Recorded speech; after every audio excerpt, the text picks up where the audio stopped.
Welcome to Thomas's Active Driving Lounge with the Porsche Panamera Facelift S, Porsche Panamera Turbo S. Here we're on the Bilzerberg racetrack and we'll start with the launch control. We have an exclusive slot just for you. Launch control 3.1 seconds is the acceleration figure official. Let's see how it scores right here and then we'll just hammer it on the racetrack. Let's go.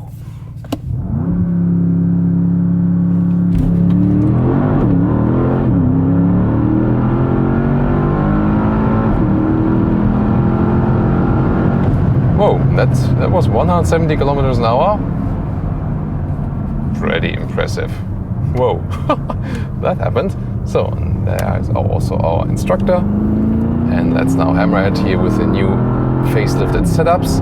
We're going to talk about the Panamera in general and also about the changes here. And of course also about this racetrack, which has a lot of topography changes here, just like in the center of Germany. Wow. Yeah, system is still active. We're in the Sports Plus mode.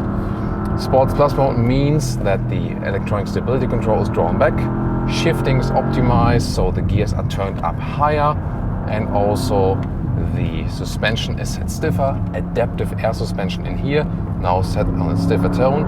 Then the PDCC, this is this anti-roll, anti-tilt control, is updated in this facelifted version. That means even more active. Look at that. You can get the car also a little bit sideways. Have to counter steer a little bit. Now topography changes.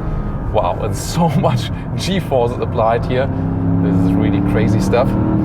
So the car keeps so straight. I mean, there's hardly any leaning at all.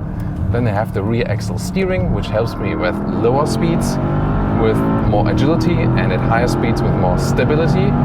Now there's this incline, like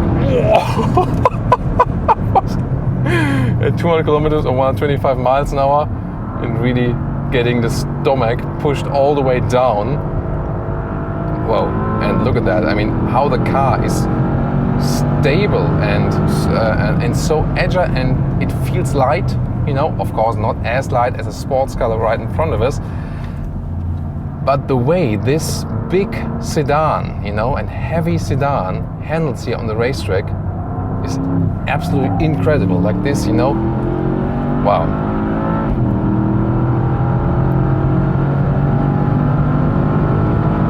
And once again, almost 200 kilometers an hour, hard on the brakes. It's interesting that the sensors, they detect actually, you know, the car in front of us there as well. So, wow, I mean, the acceleration out there is like, from the shifting and the power output, there would be no resistance at all. The torque is always there, always right there, from the 630 horsepower. And look at the steering. I don't have to steer that much. They have also updated the steering. So the hardware part, yes, and also the software part, the steering feel. So it's even more precise, even more progressive. You have to steer less. There's no dead zone area. One of the most perfect steering feelings I have felt so far. And you just have to see the degree angles of the corner I'm driving and what I'm doing with the steering wheel. It's really pretty much aligned. And even here going uphill, you do not feel in this vehicle that you're going uphill power-wise. If you're going uphill or downhill, it doesn't make no difference. The power is still always there. You know, pushing this car in the corner, a little bit of counter steer now in this S chicane.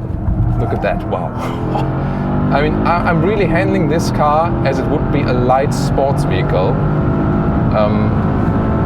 So if you think about, oh, I'm going to buy a Porsche Panamera as a track car, yeah, why not?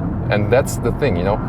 Of course, no one would actually do that, but the thing is that you can actually. That's the most extraordinary thing about this vehicle.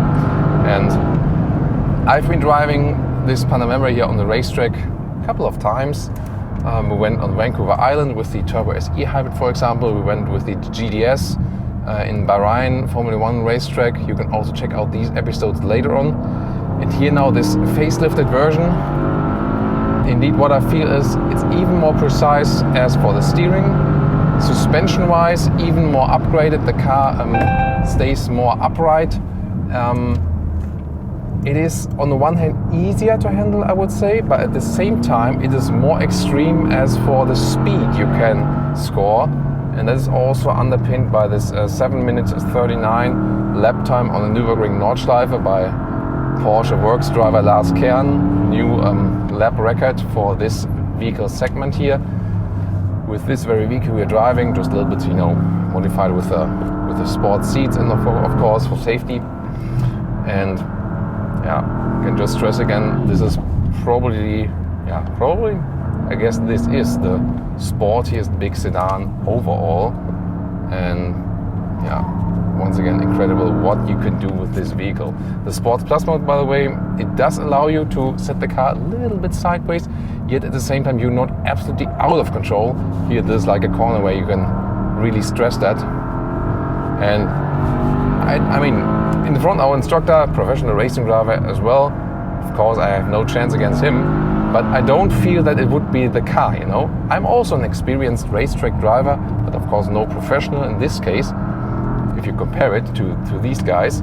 But still, I don't feel that it would be the car that is limiting me,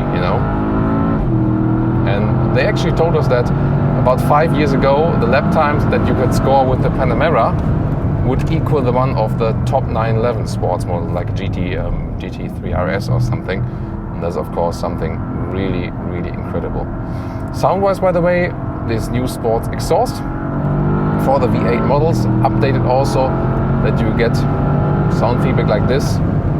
Also, even when there are these OPFs, these particle filters for the petrol engines. So I think you still have a nice and decent sound, although there's more technology for us, for breathing, for the environment as well.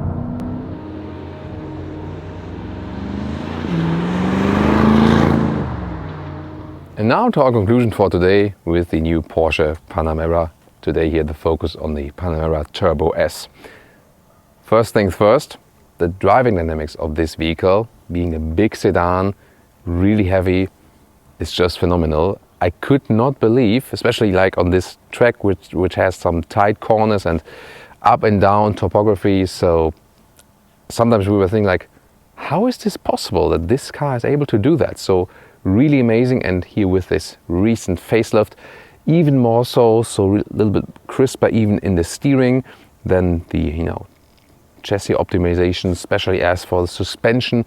This has also been significant here, so even straighter on the road.